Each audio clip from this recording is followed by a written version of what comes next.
Ko puke mero te maunga, ko wairoa te awa, ko ngarara tunua te marae, ko te paia te whare, ko ngā tuku mata whārua te waka, ko Ngāti Kahuki Toro Ngāre, me Ngāti Wai, me Ngāti Hine, ngā hapu, ko Paitangi te wero tuku ingoa. My friends call me Pai.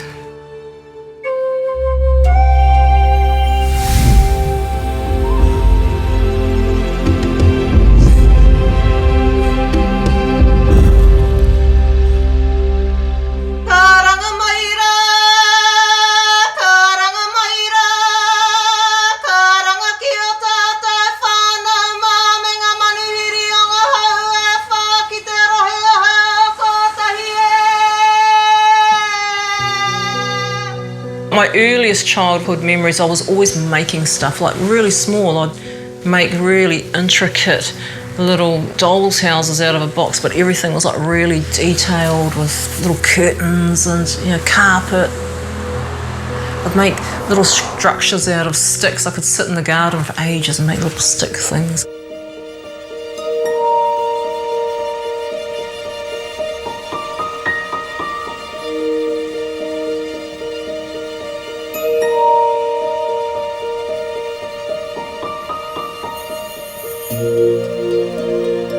Painting is really, I feel like that's kind of like a visual diary for myself. A lot of the time my paintings have been started when I'm in a real bit of a dark space or depressed stage. Just kind of like me and the painting. If I get interrupted, the painting will sit for months and months. It's just like disappearing into another space. It's just me and the paint and the canvas.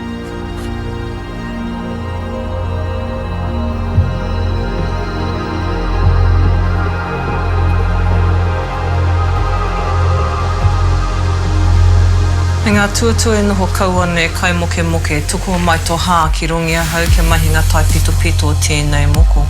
Mauria mai tō tautoko, arahia hau i te kaupapa o tēnei rā. He pokina mai te korowai o te rangi Maori e kei rongi a mātou. Mau e whakamana kia maua kia tina. Hui e, tā ki e. Tattooing on the other side is completely the different because, you know, I've got the noise of the machines, I've usually got music playing so we don't hear people screaming. But it's like, you know, and depending, it's completely different, and you're dealing with someone else's energy too.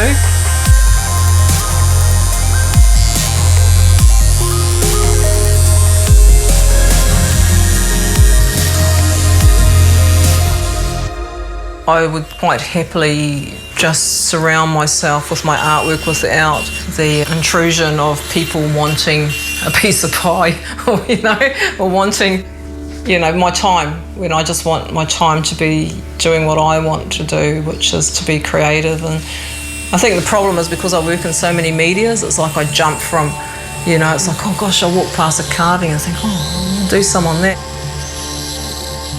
With the ostrich egg, somebody just gave me an ostrich egg one day and I just sat there and I looked at it for a couple of years. I thought, oh, I'll do something with it. And I knew that people painted them, but I loved the natural look of the egg. I didn't want it to cover it. And then with the emu eggs, I discovered that when you carve down, you could get the different layers of colour. It's like rocks, you know, I pick up a nice rock and I think, oh, put some lines in it. Weaving, I weave in the winter. Even though the TV's going, I'm listening when the fire's going, and it's just, I have to put aside 3 hours every night to finish if I'm doing a large korowai.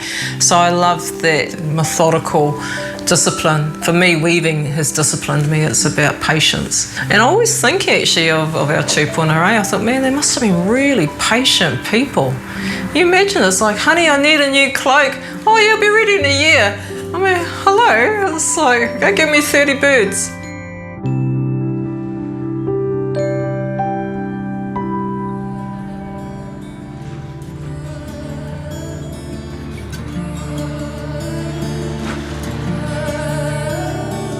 I've always been drawn to the water. It's a place where I feel more at home in the water than I do on land.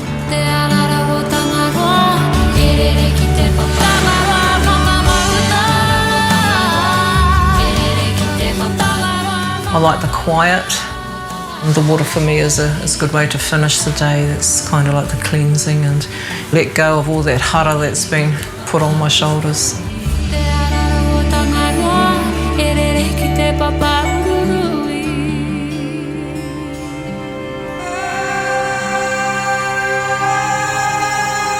I've always had a fascination with Bedouins and Middle East. So when I was asked to go, my first thought was like, yes, damn right, I'm going.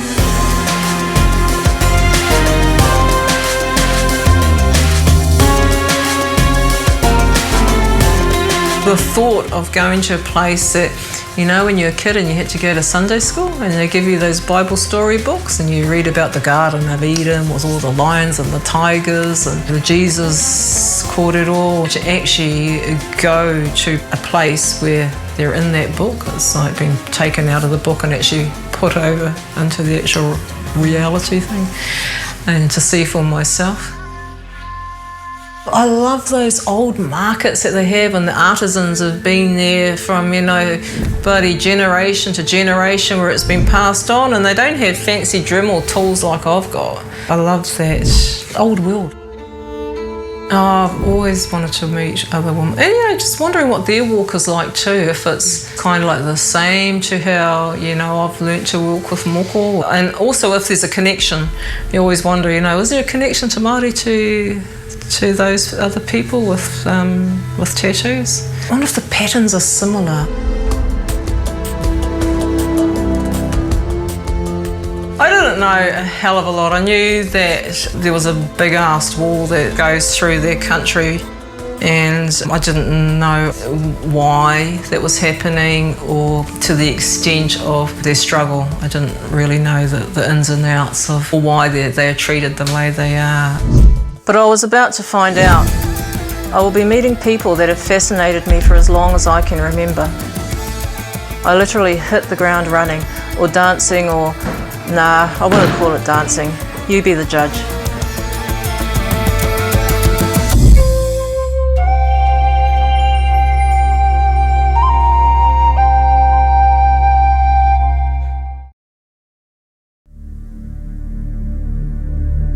My earliest childhood memories, I was always making stuff, like really small.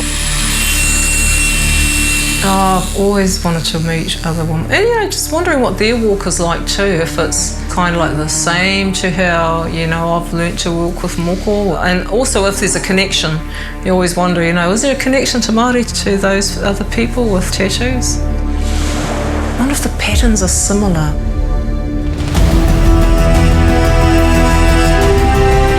I've always had a fascination with Bedouins. So when I was asked to go, I was like, yes, damn right, I'm going.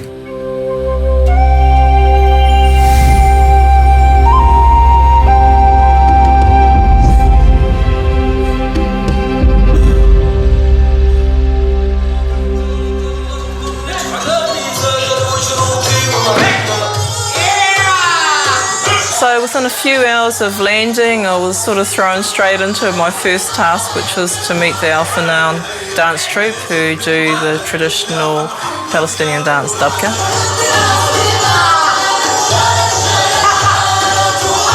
I got to meet Nora. She's their choreographer and their trainer. She's quite an amazing little pocket rocket. You know, she's very strong. She's a real wahine tour. So my name is Paitangi from New Zealand, Aotearoa. اسمها Paitangi من نيوزيلندا. So today I'm going to see if I can teach you some poi. So they were for men, and men used to use them to make their arms and their wrists strong. The guys, they were great. We had long poi and short poi, and then I sort of let them loose. They just took to it like that. It was kind of chaotic, but happy chaotic. So this time we go. Tahi, hua, toru, okay? Shoulder, hand, catch. The girls attempted to teach me a few dabka steps. And they're very tolerant of my left-footedness. 2, 3, 4.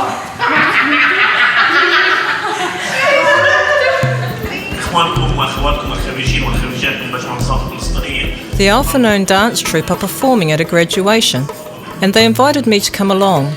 But before they came on, I sat through the ceremony. I didn't understand a word that was being said, but I did feel the immense pride as whānau watched their children's success, knowing that they had been empowered. The latest statistics show that 96.3% of the population of Palestine is literate. It's one of the highest rates in the world.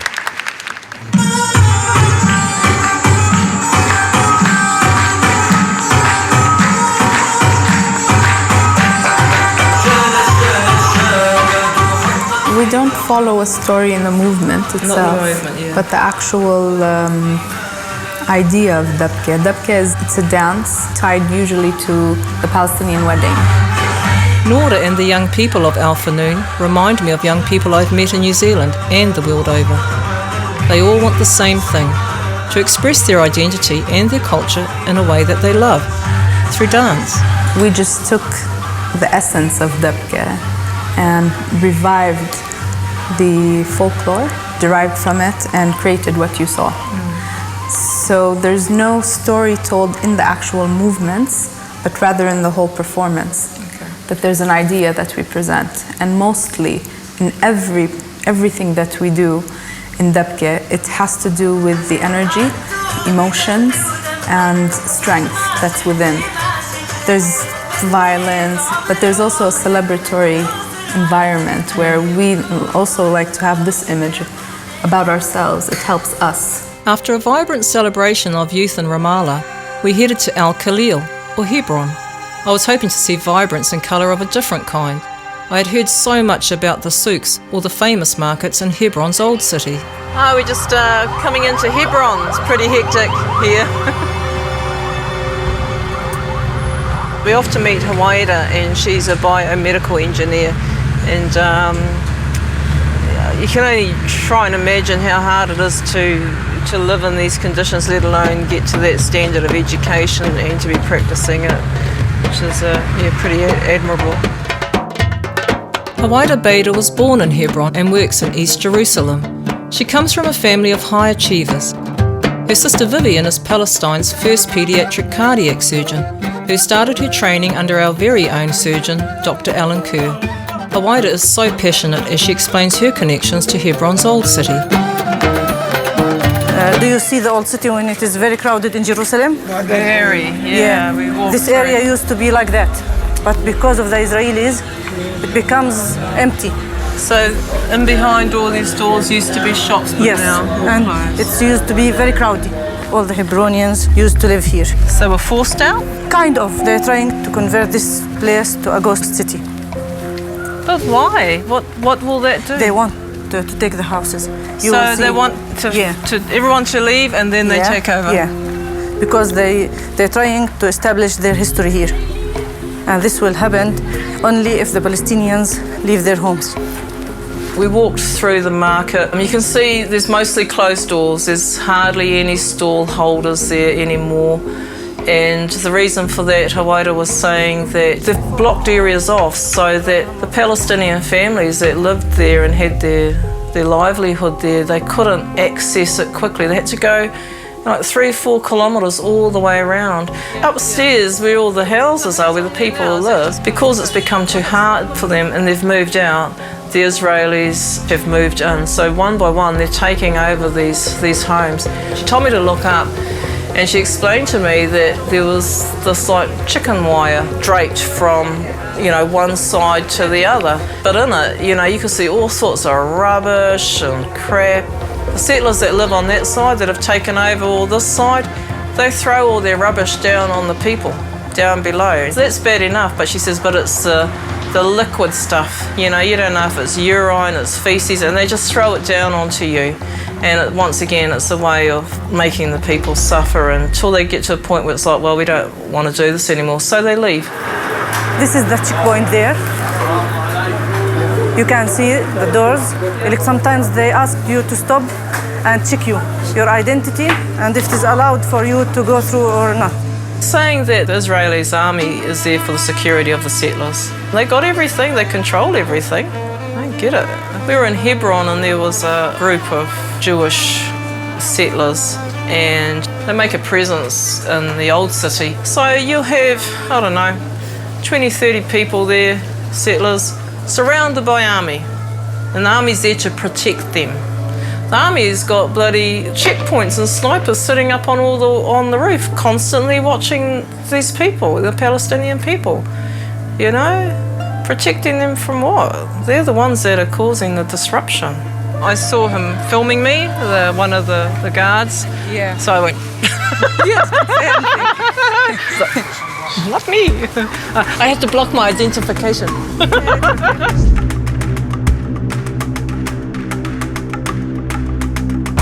Tell people what you've seen in your eyes, because we don't deserve all this. We are not animals. I'm here to give my message, to encourage more people to see. You've never seen the sea? عمرك رحت على البحر؟ No.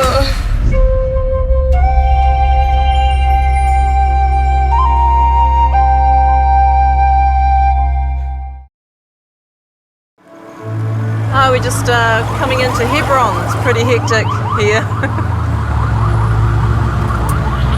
So we're off to meet Hawaida, and she's a biomedical engineer. All the Hebronians used to live here. So we're forced out? Kind of. They're trying to convert this place to a ghost city. The settlers throw all their rubbish down on the people, down below. That's bad enough, but she says, but it's the liquid stuff. You know, you don't know if it's urine, it's feces, and they just throw it down onto you. And once again, it's a way of making the people suffer until they get to a point where it's like, well, we don't want to do this anymore, so they leave.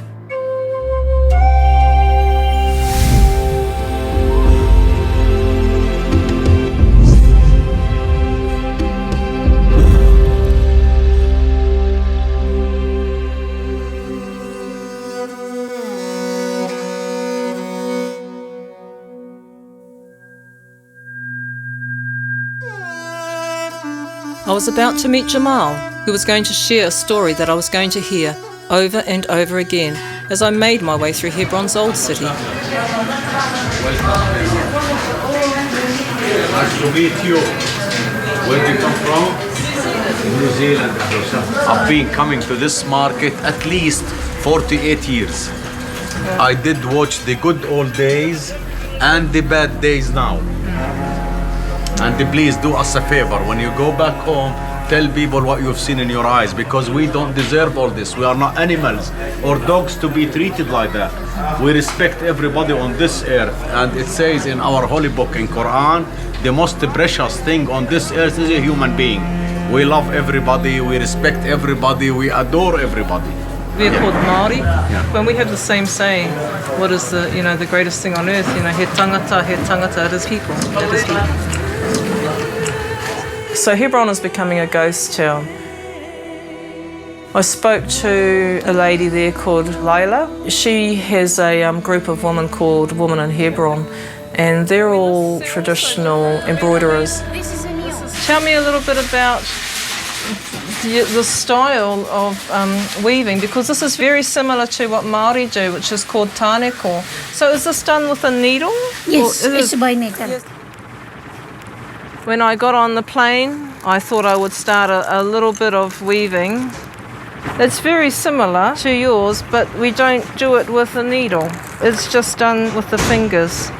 It's going to be the Palestinian flag mixed with the Maori patterns. She was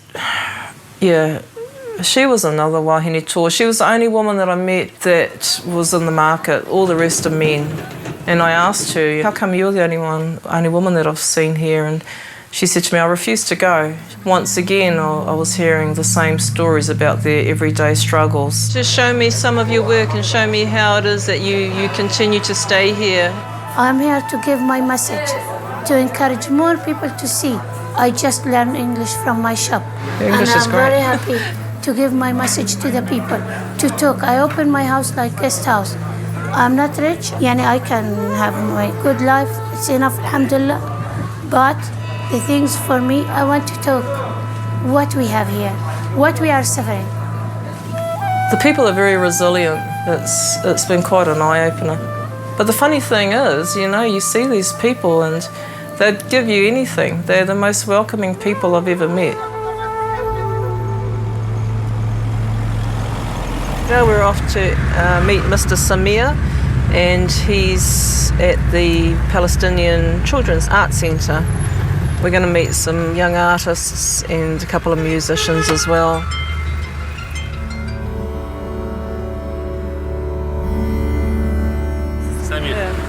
Nice to meet you. Samir, he was a bit of a character, very, very passionate about the children. Marhaban. It was set up after they had the massacre in Hebron at the mosque in 1994. Yes. We can express ourselves by art. This is very strong tool to use it to help our children. After that, the kids were traumatised by what they'd seen and what they'd read about. They were all painting and drawing in just black and red, black for death and red for the blood. So they started up this children's centre. They're encouraged to express themselves through their art. Kia ora! So I'm Paitangi, all the way from New Zealand. Do you know where New Zealand is? The young woman that I met, oh my goodness, their artwork is amazing. Some of them are like really, really outstanding. هاي الشجرة بتعبر عن الأشياء اللي بتقيد من حريتها أو تسجنها أو بتخليها مش قادرة يعني إنه تتحرك زي ما بدها أو تعمل الإشي اللي بدها إياه يعني لدرجة وفاتها أنا إذا ملاحظة إنه مرسومة بكفن محطوطة في كفن. يعني عندنا الفنون مش كتير هون واسعة As I told you. تقريبا الواحد بيتعلم من نفسه لنفسه just من الإنترنت. The stories within the art were very evident, you know, they were plain to see. A lot were about their struggles as young Palestinian women living here in Hebron. Some was about effects that they had seen on their mothers or their grandmothers. Some were about their dreams, what they dreamt about outside of the restrictions that they live under daily. There was one girl who had a beautiful oil painting, and it was quite different to the others because it was of the ocean and of a boat on the ocean. You've never seen the sea? No.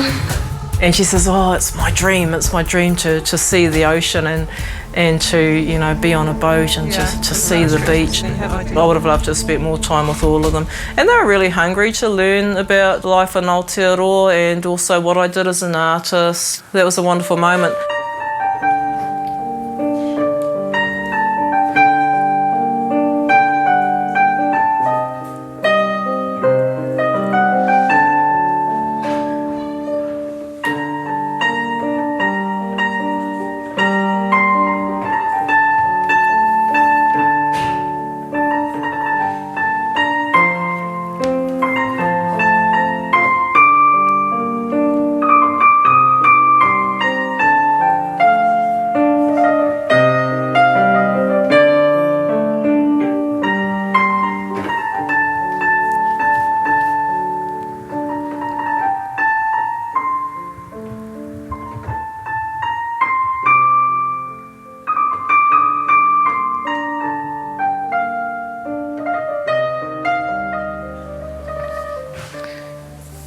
You know, I can't imagine our people living like that at home. You know, these people, they live with it every day. You know, they don't have a choice. Do you look on the other side of the wall? And they're the settlers and they've got everything.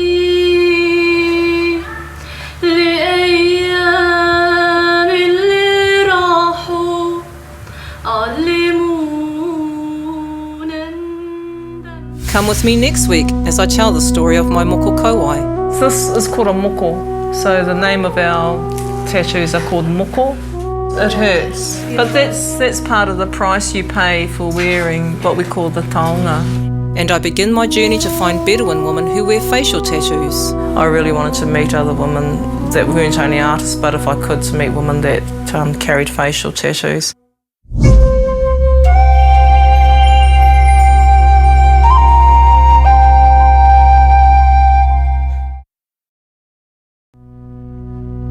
We went to the PCAC, which is the Palestinian Children's Art Centre. There I met some really beautiful young women aged 15 to about 22. Oh my goodness, their artwork is amazing. And they were really hungry to learn about life in Aotearoa and also what I did as an artist. All the women that I do, they all have the tattoo, my tattoo. But this painting, this is like my signature. This is called a Moko.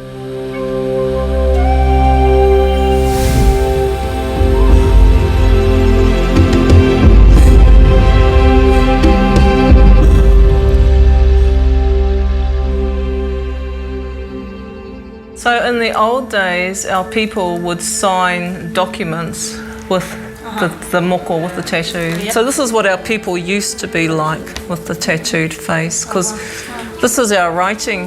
This told people who we were, and it's our history on our face, like who our family was, what our tribe was, what we did. For the men, sometimes it was about what your occupation was. It was about status within the tribe. It hurts, but that's part of the price you pay for wearing, you know, what we call the taonga.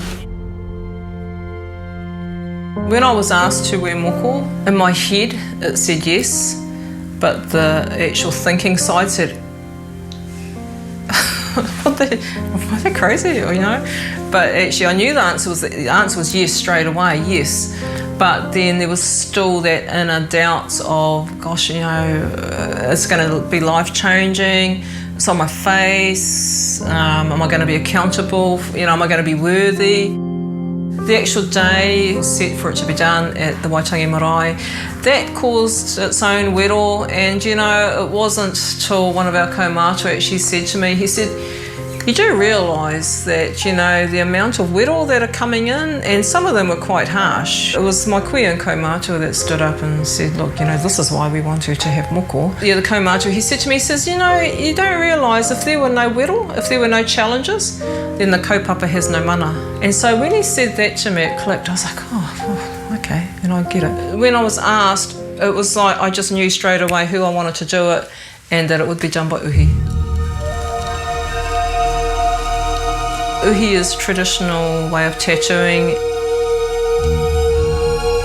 My particular uhi was done with an albatross blade.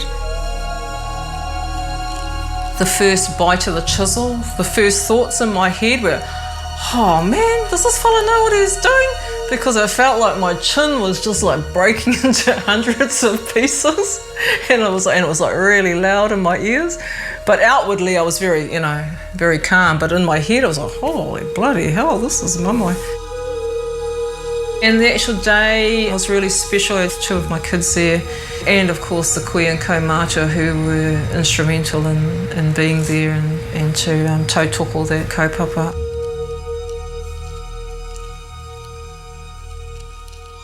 Walking with moko is still an ongoing, everyday journey, eh? It's like I never know what I'm going to meet when I go outside my gate. If I go to my overseas travels, there's always an interest, and I guess quite simply for those that take the time to say, you know, is that a tattoo? Can you tell me what it is? They're going to learn. You become a teacher, and that's really cool because you get to teach people about, you know, what moko is, what a Maori is, where New Zealand is.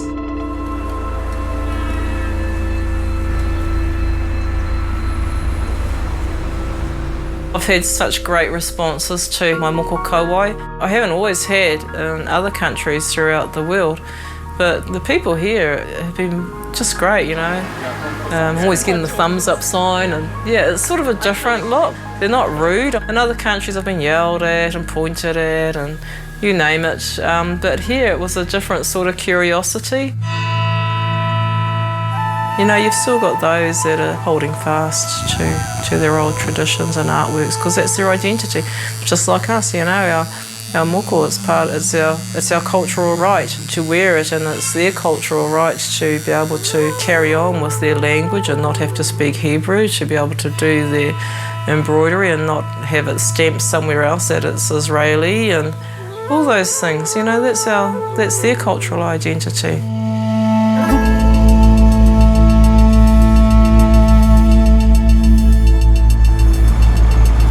It's really hot here in Jericho, like really hot. Like we're sweating and we've got tissues and we have to do this because we're melting We had it organised that we would get to meet some Bedouin women, because for me, I really wanted to meet other women that weren't only artists, but if I could, to meet women that carried facial tattoos. On our way there, we actually saw this guy on the side of the road he looked like he was doing some carving. So I was like, oh, what's he up to? So we drove up, and he was in a wheelchair, and he only had one leg, and his name was Fawaz. Yeah, it's sort of like, I don't know, Arabic ingenuity, carving with some sort of jigsaw thing that looked like it was going to fly off and, yeah, cut my head off. But anyway, I had a bit of a tutu on his machine. He said, oh, I'll show you. But I said, no, I can do it. I think they were a little bit surprised that they had this wahine come in and, you know, take his tools and get on the grinder and have a tutu on his wood. And we actually went back to see him, and we took him some chisels and some grinding pads and that for his tools. This is how they make a living, you know. So I mean, I thought, well, if that can help him to do some more beautiful creations to awhi his whānau, that's a good thing. So yeah, all in all, we've met some really, really amazing people. So we got to arrive today at Jericho to meet up with our Bedouin whānau, hopefully. We were met by our guide, who took us way in the back streets of somewhere. He then asked, you know, did we want to meet the woman? And I said, well, of course, you know, I'd love to meet them.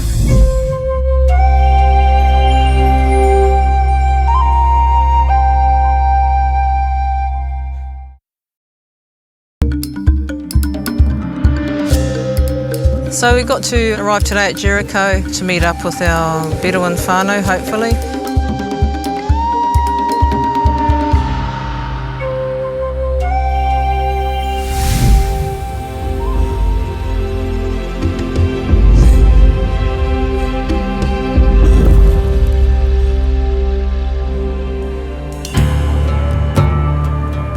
To get to Jericho to meet the Bedouin, we have to travel along a monstrous wall. It goes for miles, or over 700 kilometres to be exact. Israel considers it a security barrier against terrorism, while Palestinians call it a racial segregation or apartheid wall. Boy, when I first saw that wall, every time I think about it, I get a little bit, you know, I get a bit blimmin' tangi weto. Or if I couldn't access the beach or couldn't access the moana, or, you know, just to fish or to collect kai moana, if we had that type of restrictions and boundaries put on us.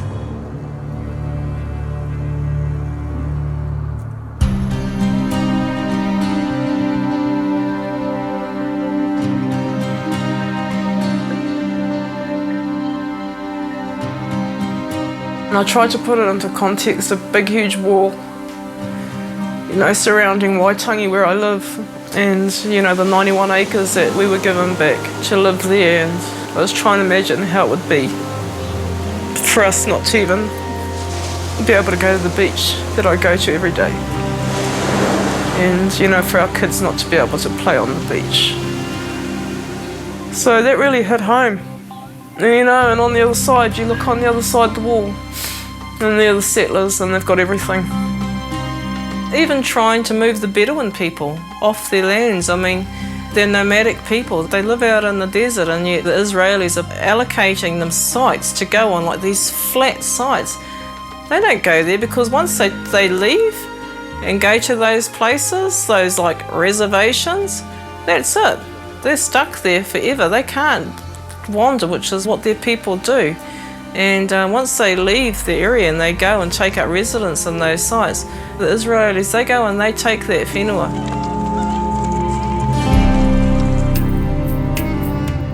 I was keeping my eyes peeled for our Bedouin contact, and I was expecting tents and camels and desert, but we were travelling into Jericho and down into the back streets, where we met one of the elder men, and the news wasn't great. Who came out and spoke to us, put a bit of a dampener on it straight away by saying that they wouldn't allow the woman to be filmed. It was really disappointing, because that was sort of our aim at first, was to be able to actually make a connection and film these Bedouin women, and hopefully that some of them had their tattoos. So that didn't look like it was going to happen.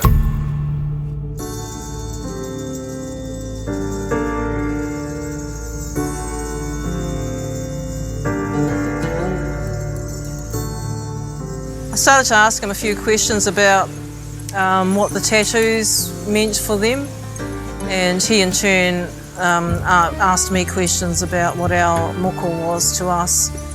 For Māori people, we are very proud, and we want to show everybody and ourselves this is who we are. We have a right to show our cultural identity, and the tattoo was always a part of who we were. It was only through, religion that it was taken away from us, like a lot of our arts. I found out some interesting stuff about theirs, which I never knew before, that their tattoos were actually made from like a needle, which was made from the bone of an eagle. The pigments were made from charcoal, but it was a white charcoal, so they had to mix the charcoal with spices. So various spices came up with different colours. Charcoal obviously was black. Some of the henna-coloured ones that the women used on their arms were mixed with turmeric. They were done for beautification to show that the women were beautiful, but now they weren't being done because Islam tells them that to mark the body is wrong.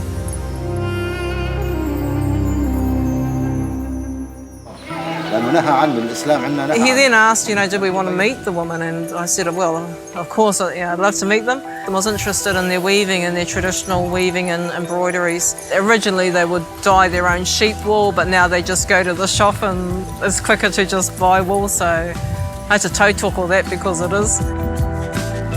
Then it came out that they did have an elderly great-grandmother who has got the facial moko, and so there was a little bit of questioning about, was it possible to meet her?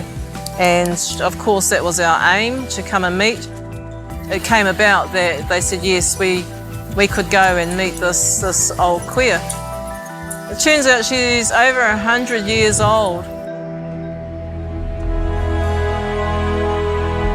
So we all jumped in the car and we went down around a few streets and taken into this whare, sat down and given more tea and more water, because every 5 minutes we were giving tea and coffee and water. And she came out and, oh my goodness, since I've had my own moko kauai done, I've always had a fascination to meet other people, and the Bedouin women have always been high on my list, and to actually have that happen today, that was really amazing. I get to spend some quality time with Nani Saba. We asked each other questions about the tattooed face and traditional weaving and embroideries. But we don't have needles, no needles. And I head into Jerusalem to meet traditional and multi-talented musician Raid Saeed. Hello. How are you? Kia ora. Really good to see you. Me too. Nice to see you. Finally, I heard so much about you.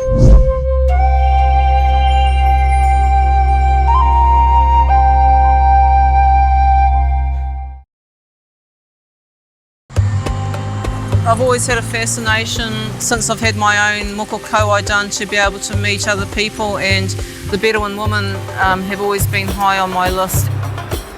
So we got to arrive today at Jericho to meet up with a great-grandmother who has got the facial moko, and so there was a little bit of questioning about, was it possible to meet her?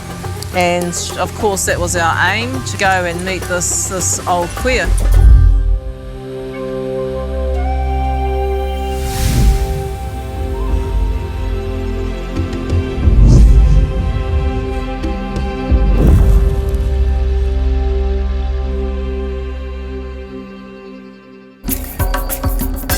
Finally, it's what I had come to Palestine to do, to meet wahine with moko, and now I had the opportunity to meet Nani Saba, who was over 100 years old.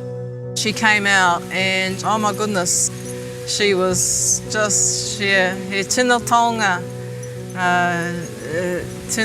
ki ai te wahine nā. So she was bent over, and she was afraid. We could see that she was afraid. She didn't know what to expect, to see foreign people.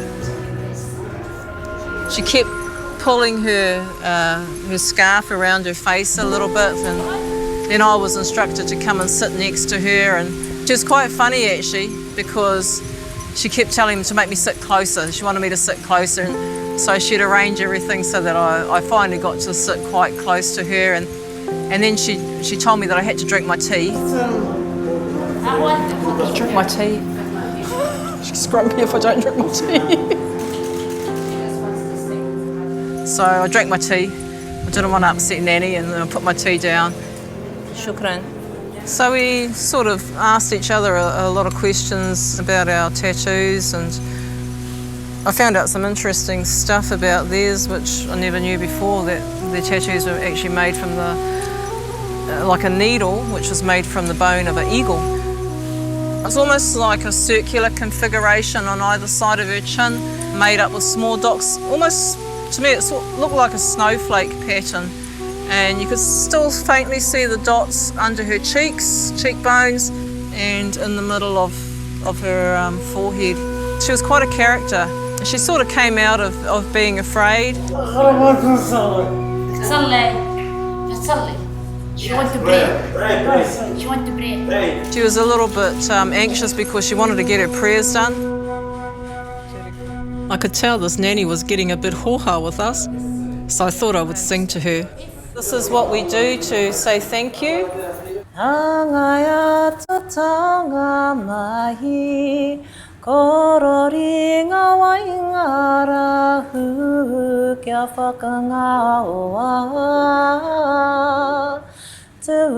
was an awesome surprise when I got the opportunity to meet this nanny, and you can imagine how strange we looked to her.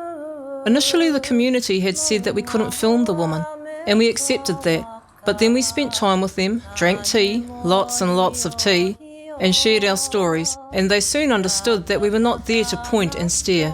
We had come from the other side of the world to see them, and to tell them that their stories and their people are cherished by us.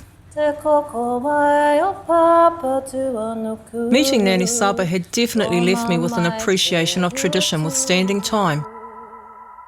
And now I was about to go to Jerusalem to meet Raid Said, a steadfast practitioner of traditional Palestinian music, whose intention is to keep the traditional music as pure as he can.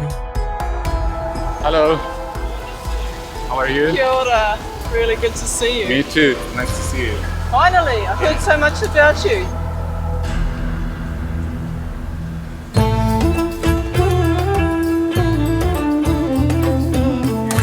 Hello. For Europe, they use it in the garden, for children, but for us, it's so difficult for technique and lots of sound that you can find inside it. It's like small drums.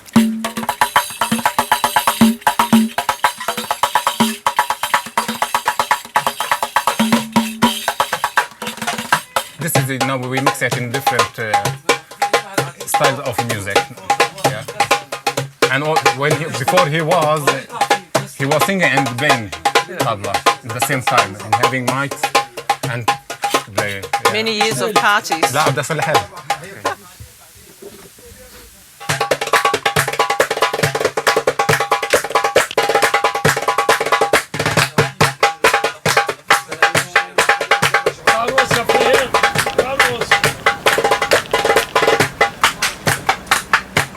So actually, how did you get into music? You told me you were self-taught, so how did that happen? My father, he's a musician. Yeah. He playing the darabuka, and he performing always. And he's actor also.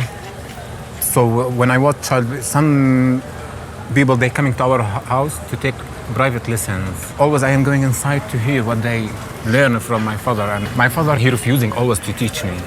Because in our culture, he's saying, if you want to be a musician, you're going to be poor and you will not teach yourself. Yeah. We have some darabuka in our house, but from the old fashion, from mud and from sheep. And I was going always, taking one without my mother, she knew. I kept playing. I started to play with wedding. I was 14 and a half. So there is band, I played with them one time, and they asked me just, yalla, you get money, come play with us, be one of this band. My father, he discovered that from his friends, because I had a concert with the friends in the north, and someone, he just called him. You know, there is someone from the same family that is playing, he's good, you should to see him, and you should to meet him, blah, blah. he invited my father for the other concert. And my father, he came. Snapped. And he was, this is my son. He thought, I was shaking. That now I am in big problem. He got angry that, first of all, he sat on the table. He didn't talk with me. He kept to hear what I am playing. And now? And now he's proud, I think. He's very my proud? son. Yeah. Next week, both my balance and my rhythm are put to the test. You can try. Yalla. Oh man. We'll watch your concert. It's not pretty. You have to see my tattooed knees. I don't know why.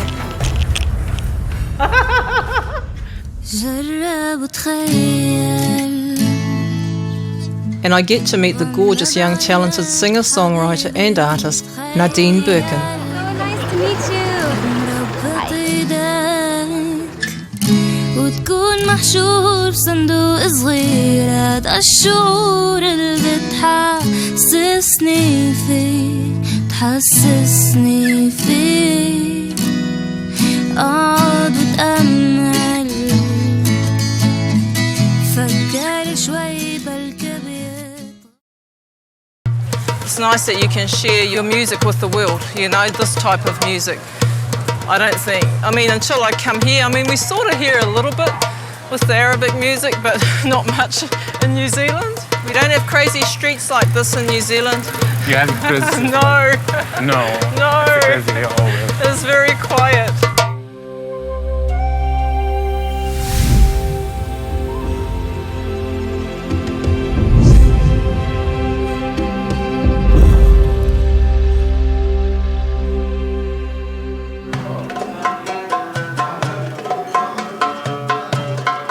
Met Raed. He's a very talented musician. He plays the tambroka. He's well travelled and he's very well known for his work. Music changes when its culture change. Yeah.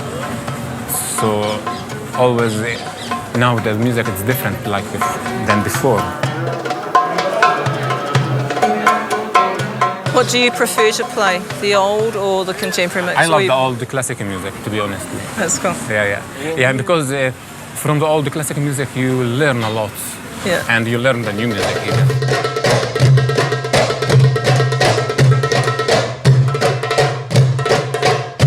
Is that a concern for you that the old music might die out? Now there is a new generation, they start to sing this song and to learn from this history. Because this is our history. If it's disappeared, that's mean we lose a lot of music. And we, as you said, we lose our identity. Sometimes you feel that there is a song in your mind that you want to sing when you see this. Always. It's my way of acknowledging something, whether it's a place or I sing. Lots of Maori people sing. We all sing. Some of us not so good, but that's okay.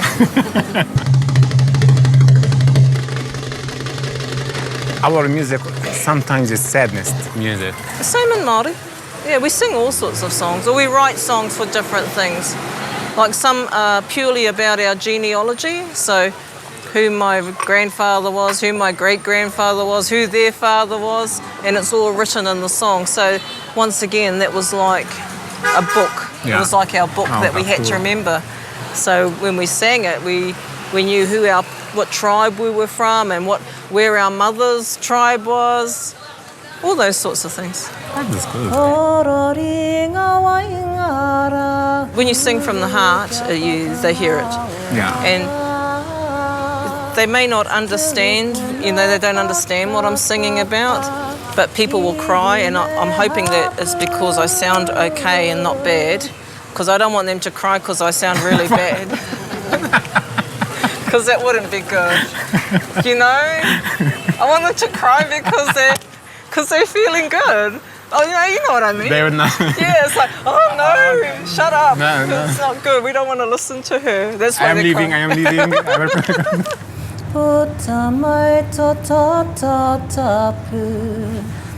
So language, even though the song and the feeling of the song can cross cultures, Yeah. It crosses language barriers. Yeah. It's a difficult language. No, it's a very soft language because every Māori word ends in a vowel, so it's very sing-songy. Okay. It's like singing already. Tell me about how many different instruments do you play? My main instruments, it's called, the first one, it's tambourine, and we call it in Arabic daf or rik. And I play also another instrument, it's called darabuka. Darabuka. And I play some guitars, piano, oud, lute. Stop it. Gosh, I can't even play the spoons. Okay, and what else? You know, that's actually an instrument in New Zealand, for Māori people, the spoons. Two spoons together. Have you heard that? What is that? Which one? You know, two spoons that you, like this, look. Okay. But you get two and you click them together and they go prrrt, but I can't even do that. That's good. Yeah, it could be your next instrument. I need to learn it. Well, see, to do that, you need to come to Aotearoa and meet some Māori and have a party with us. Do you teach? I've been teaching in Al-Quds University. Oh, nice. Yeah, and in different places in Jerusalem also. That's good. Yeah. See, that's giving back. You are, you know, handing it on. You're not keeping it for yourself. No. So that's good. Yeah. Yeah, very good. I'm leaving from music, actually. I'm very proud of you, Raid. That's Thank you. very cool.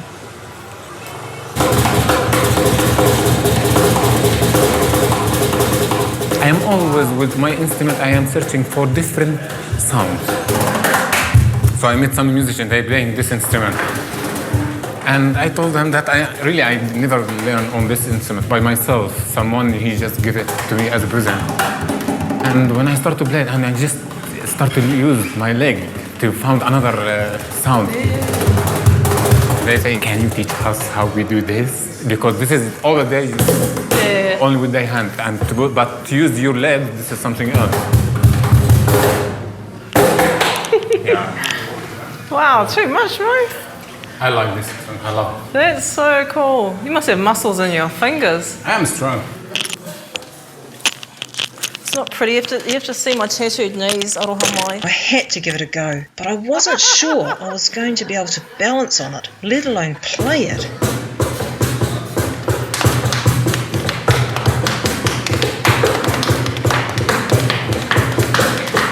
See, this hand doesn't do this sort of stuff. It's kind of like just wants to do its own stuff.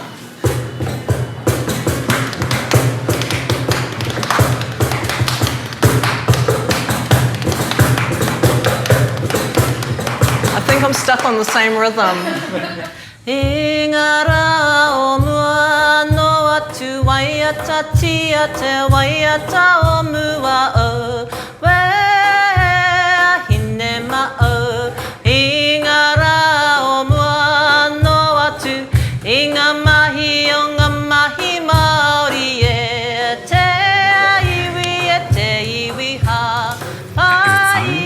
I had a great time amusing Raid. I hope he learnt at least a little about us, including the fact we'll give anything a go.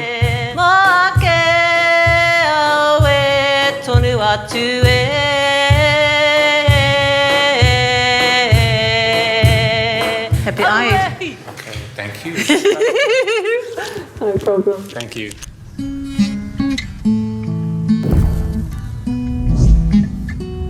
I'm about to join singer-songwriter Nadine Birkin in Jerusalem's Old City. As a young Palestinian woman, she offers a very different insight into her world. Hi, so nice to meet you. Hi.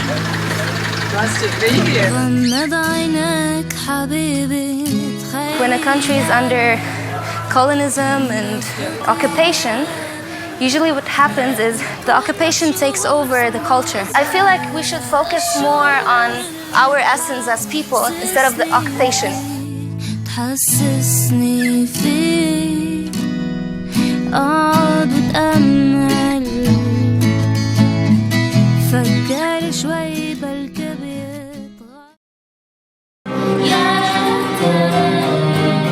Art is not art unless it has a message in it, and here there's so many things to talk about.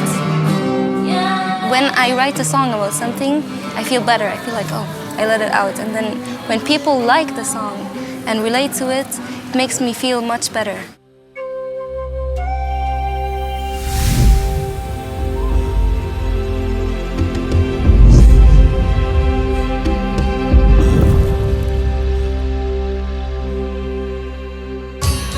I'm here with Nadine in Jerusalem's Old City, where she insists on a history tour before telling me about her Palestine. There's like a lot of history, all kinds of people passed by here.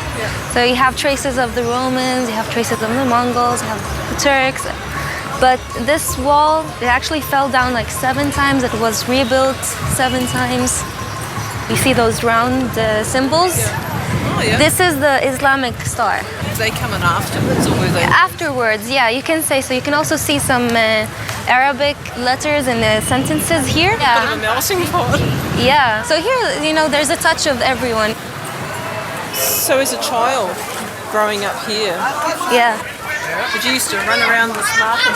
Were you afraid, or? No, never. Never normal? really. It's normal, just you get used to the shouts and the noisiness and the life, the crowds. Yeah. It's almost like a pulse of blood, of people. Exactly, yeah.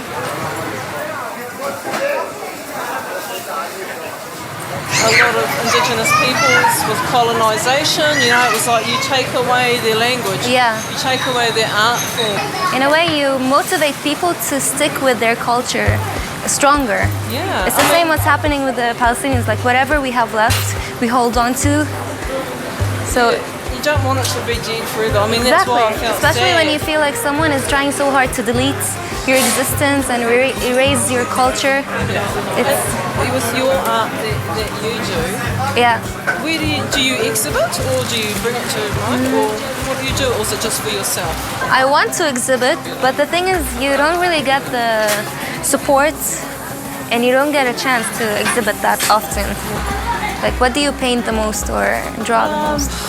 At the moment, I'm going through a stage of painting some of we have guardians. I don't like to call them gods, but we have our ancestral personifications, like the personification of the moon, the personification of the sea, and they're women. So I'm going through the stage of painting these women, and they all wear my Moko, my tattoo. So my mum was Maori and dad's from Yorkshire. So how about your parents? What's your background? My father. What's your genealogy or whakapapa? Yeah, my father is Palestinian and my mom is Danish. And they're also like, my family is pretty mixed, you can say. My Palestinian family is also mixed with Kurdish and Turkish, and there's long history.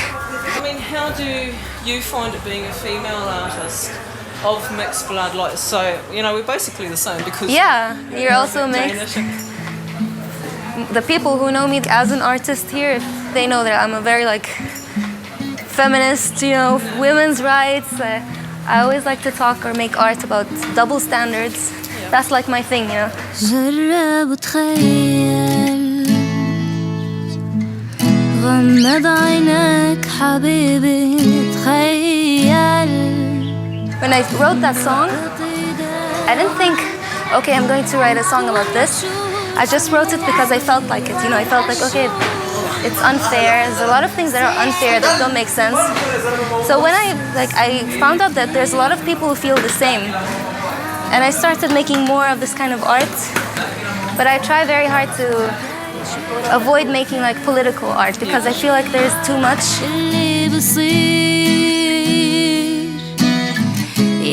When a country is under occupation, usually what happens is the occupation takes over the culture. It's like someone who has cancer. When you ask them about their personality, they start saying, I have cancer, I'm doing chemo and stuff. They forget their essence, of who they are. It's the same with Palestinians. We have a very rich culture. We have dances, folklore, we have traditional dishes, we have songs, we have poems. So I feel like we should focus more on our essence as people instead of the occupation. When you talk about the occupation too much, or you make art about the occupation, you give it some kind of importance that deletes your culture. There's so much restrictions in every religion. People identify themselves by their religion. I'm a Muslim, I'm this type of, I'm a Christian, I'm a Jew. Religion first of all, it's not for everyone, but if it makes you happy, then it's working. I don't feel like the need, to cover myself, to get respect from anyone. And personally, I don't feel like God would love me more or less. If I wore a piece of fabric on my head, it wouldn't make a difference. So personally, I don't like it, but for other girls who feel comfortable with it, I respect that. But as long as it's not, forced, it's very important for me.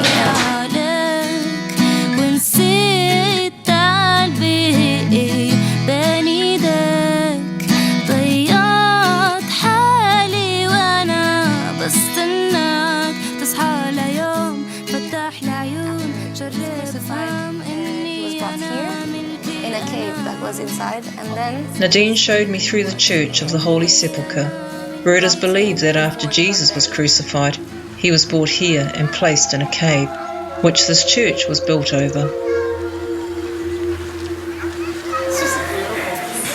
people like to touch the stone a lot. Once I think I touched it one time, it had like some kind of scent. Yeah. Is there a smell to it? I think so. Oh, there is actually. There is. When you touch it. Look at that. Was it the stone or was it? Oh look. Yeah, crosses. That time went so fast. I still had so much more to ask, to see, to learn. We sat on the steps of Damascus Gate and watched life carry on in front of us. But there was one more thing. Well, I've actually bought something for you. This is... oh my god. So this is Hine Moana. It's so cool. Kia ora whānau mā. Well, I'm in Shafat refugee camp and I've spent the morning here with a lot of kids, and also I met Muhammad. They're pretty full on. They're full on. I mean, kids are kids, the same anywhere, I guess, but they're pretty. They listened, just like little Māori kids at home, little Māori boys, they're real hautatu. You know, they want to bash the boys around each other's ears instead of doing what you want to do with them.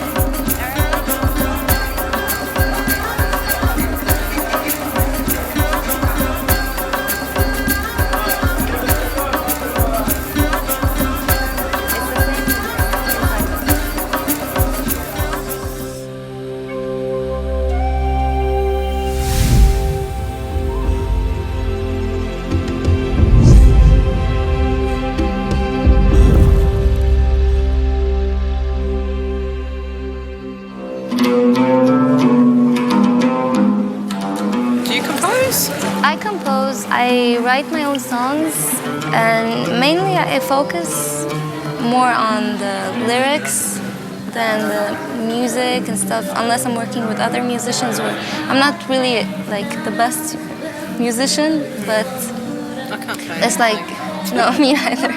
Like I played guitar for 5 years, 6 years. I know a couple of chords, and that's it, you know.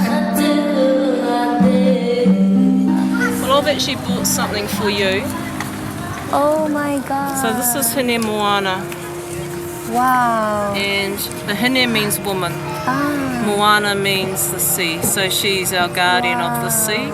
And I can see the dolphins here. So the stingray is one of my tribal guardians, which is here actually. Yeah. So that's the tail going into the wings of the stingray. Wow. Found me some friends. These guys have been on the beach all day. And dolphins swim outside our house all the time. Yeah. The hammerhead shark is another favourite guardian for Māori people.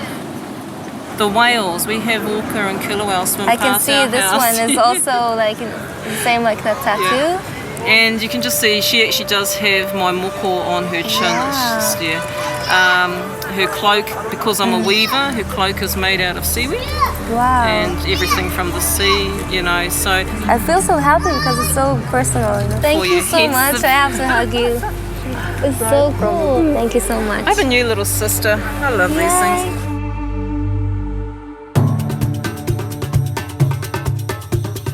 The old city is rich with culture and history, and now I am heading into a newer part of town. A refugee camp in Jerusalem.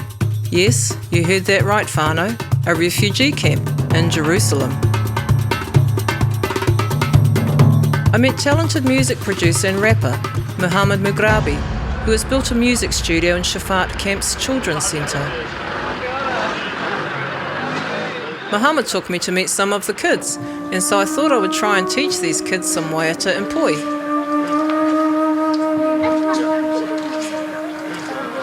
They're like little Maori kids on the loose, but worse, I think. But they were actually quite funny, you know. I sort of got them all lined up and gave them some poi and gave them a few kapahaka actions to do, and they sort of settled down. They actually listened to me, which was kind of cool. Ishmi, Paitangi. Okay. So, kiraro. Anai. Kiamat. They're like children anywhere, eh? They're cheeky and they're a little bit scared of me at first. But, you know, within time, you know, they'll come and sit on your knee. And, you know, it doesn't matter whether they're children here, children in China, children in New Zealand. We're all the same.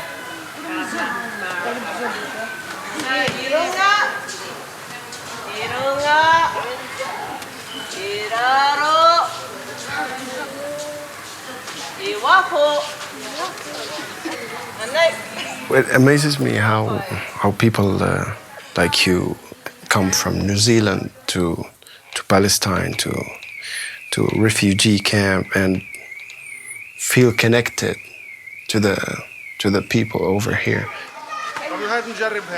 Because here we have so much shit with the Israelis and we just cannot get along. And here we are, you and me, you're coming from New Zealand and we can get along. Why can't we just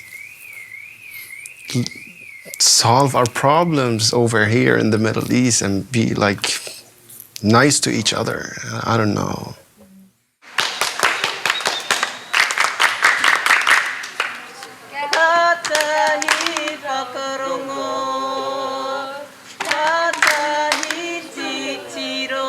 Muhammad grew up in Jerusalem.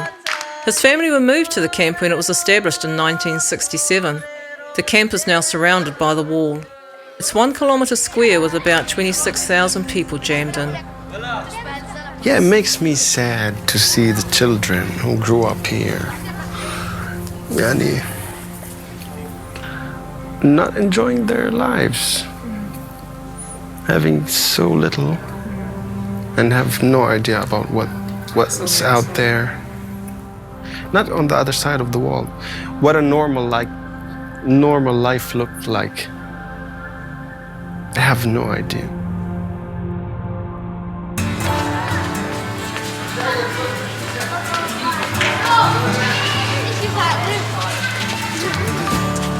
Fortunately, the children have dance and music to bring them some joy. I thought I would add laughter. They tried to teach me to do dubka. I should have told them I had 2 left feet. I actually gave up. You know, we're the same. We just, you know, I think there's so many parallels within what we do, and it's still good to see that people can still be uplifted through the arts, like whether it's their music or dance.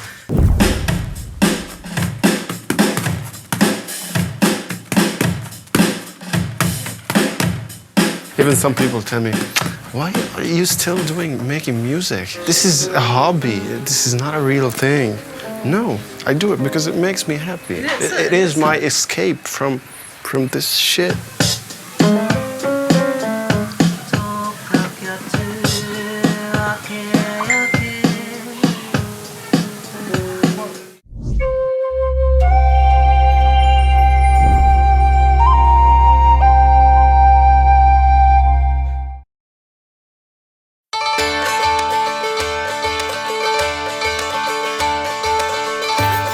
This is where it all happens, eh? Yeah. You're in my studio in Shafat refugee camp, and we want to make some music.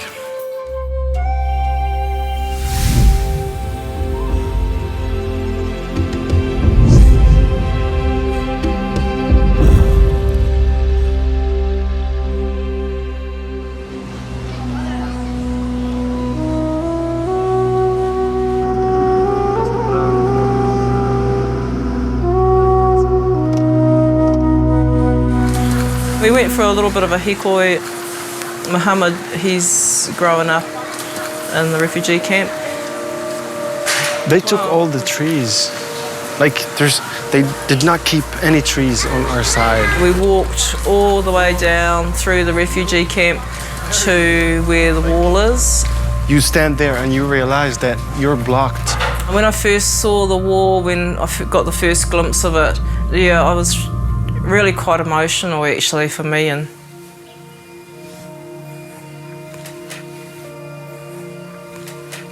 I can't imagine what it would be like if we had a wall put around the area that we live in, or weren't allowed. I wasn't allowed to go across the road to the sea. It just doesn't make sense.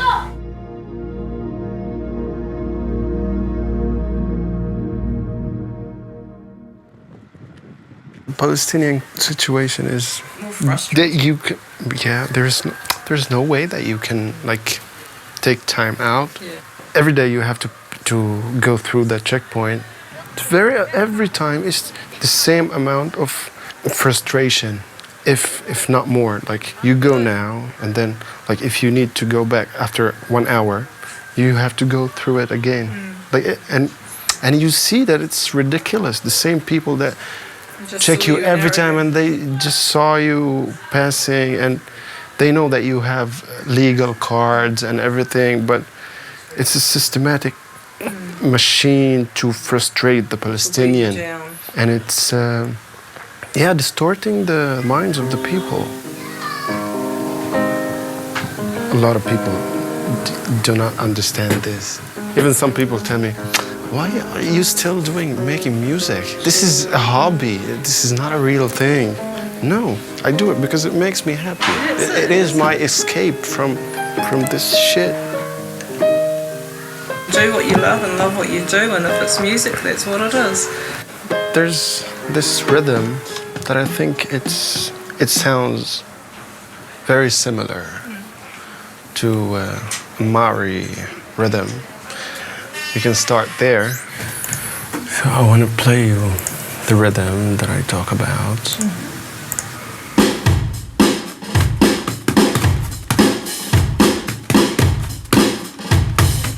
So that's me, in a music studio, in a refugee camp in Jerusalem, composing a Māori waiata with Muhammad. Okay.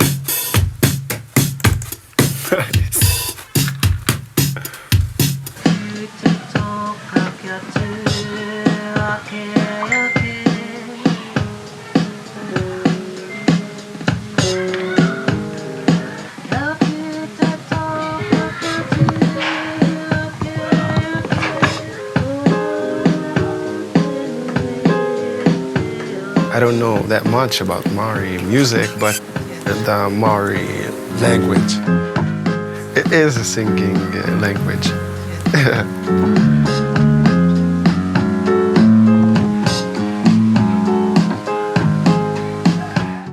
1, 2, 3, 4. Kia tu te toka kia tu, ake ake te toka kia tu. Kia tu te toka kia tu, ake ake te toka kia tu. Ake ake, tai mai ngā ua, tai mai. My time in Palestine has been a whirlwind of emotions, ranging from awe and laughter to disbelief and sadness, all at the beauty and history of this land, and the complete contrast to life in Aotearoa. Disbelief and sadness at the unimaginable situation that the tangata whenua endure on a daily basis, that one can only comprehend by being there. Part of me will always remain there, with the people. The people are amazing. Palestinian people, you guys are awesome. The manaakitanga of these people is just outstanding. They're very welcoming people. I met a lot of artists and saw lots of beautiful art, and we need to get some of them to New Zealand. The calibre of the art is just amazing. I mean, some of those girls, their paintings, you know, they're just, I don't know, really beautiful. The embroidery is just beautiful. It's handmade, everything. Yeah, you know, you've still got those that they're holding fast to their old traditions and artworks because that's their identity. Just like us, you know, our moko is it's our cultural right to wear it, and it's their cultural right to be able to carry on with their language and not have to speak Hebrew, to be able to do their embroidery and not have it stamped somewhere else that it's Israeli, and keeping the old music alive, traditional Palestinian dance. All those things, that's their cultural identity.